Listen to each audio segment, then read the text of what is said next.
Very good afternoon to you. Thanks for tuning into the Newsfeed PM edition. I'm Ramphosa as we continue to get reaction following President Cyril Ramaphosa opening the 5th Global Conference on the Elimination of Child Labour in Durban. During the course of this week, over 4,000 representatives from government, regional and international organizations will gather at the Inkosi Luthuli Convention Center.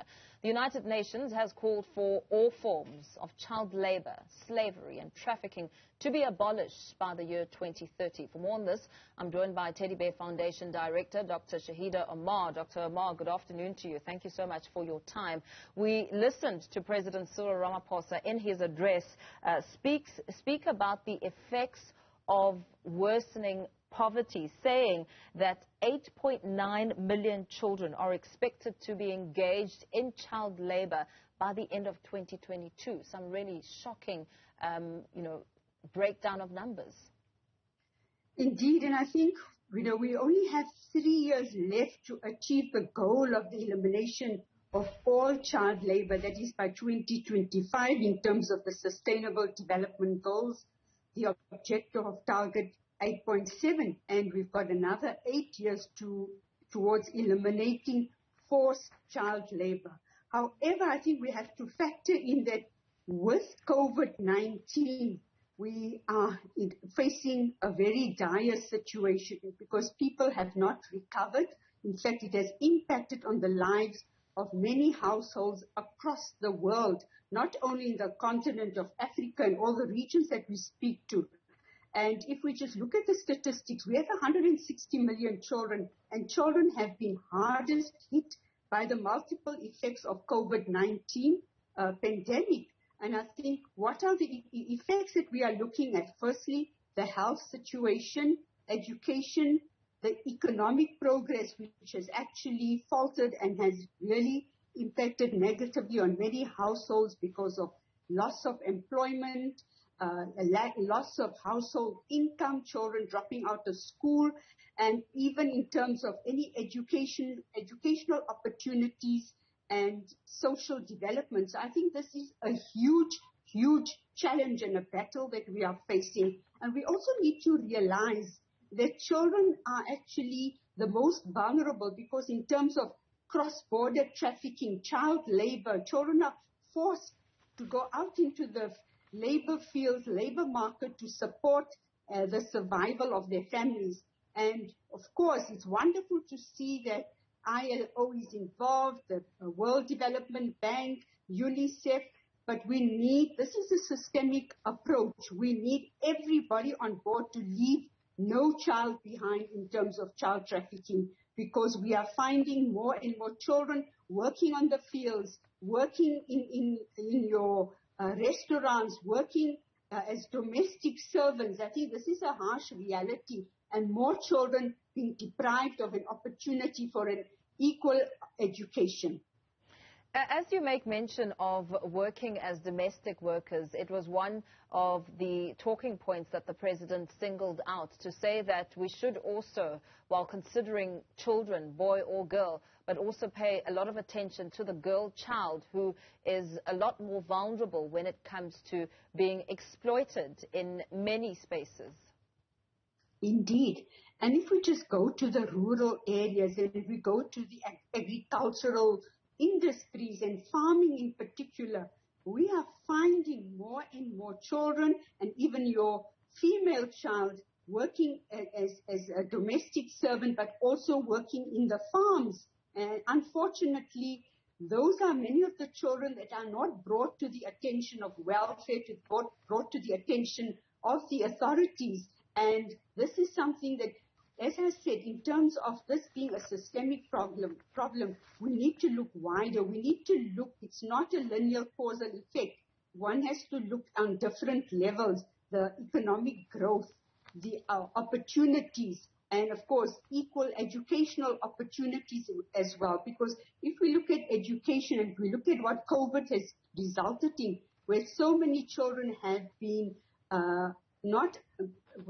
deprived of the, education, where children have lost more than 200 days, and where parents have not been in a position where they've been equipped or able to actually educate their children, because it's not something that they've been trained or are empowered with in order to educate their children. So we find that, children, as a result of that, the frustrations, the loss of household income, would actually find themselves on the streets, find themselves wanting to support their own families because there is nothing else available. So the girl child is also forced into child prostitution.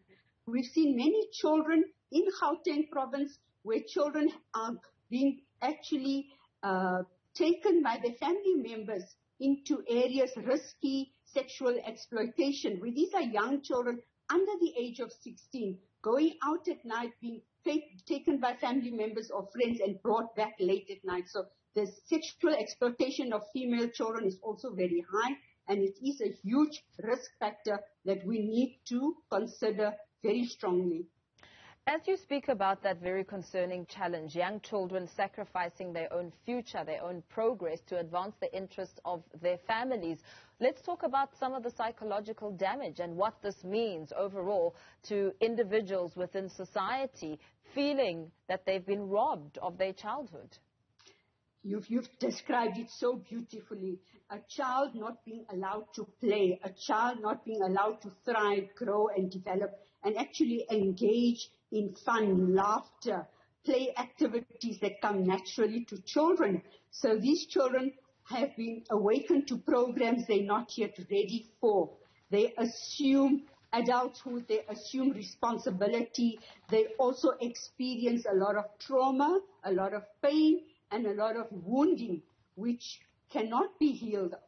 In terms of their trajectory, it would certainly impact on their relationships, their self-esteem, their lifestyle, where they feel out of control, they feel powerless, defenseless, and they just go along to get along and to survive. So one cannot predict that it's going to eventually be all right, even if they get the necessary support and access resources for intervention. I think one needs to realize that these children will grow up feeling inadequate, feeling insecure, feeling unsure, and lack confidence in whatever they do. But also, one would look at their lifestyle in terms of depression, attempted suicide, self-destructive behaviors, of addictive patterns, whether it's alcohol, drugs, and being dropouts could be another, manifestation of these children growing up into these kind of lifestyles where they've been deprived and not being allowed to actually go through the normal progression of being a child. What help is available, Dr. Omar, for someone who may be watching and finds themselves in such a situation, or a parent who may have not necessarily been honest enough with themselves to admit that they are indeed exploiting their children? Well, help is always a phone call away. There are many welfare organizations, child welfare organizations, the Department of Social Development, the Teddy Bear Foundation for Abused Children. There's Childline. The Childline toll-free line is a 24-hour toll-free facility as well for children to access and even for parents to access.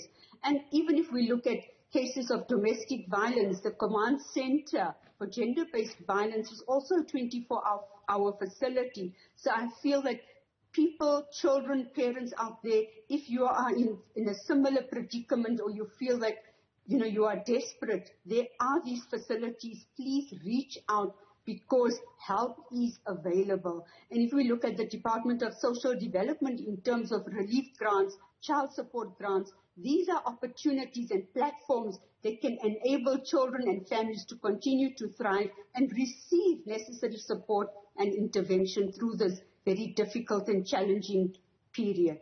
Thank you so much. Thank you for weighing in there. Dr. Shaheda Omar from the Teddy Bear Foundation, Director, just speaking on the back of the 5th Global Conference on the Elimination of Child Labor, which is underway in Durban. President Cyril Ramaphosa giving the key address this afternoon.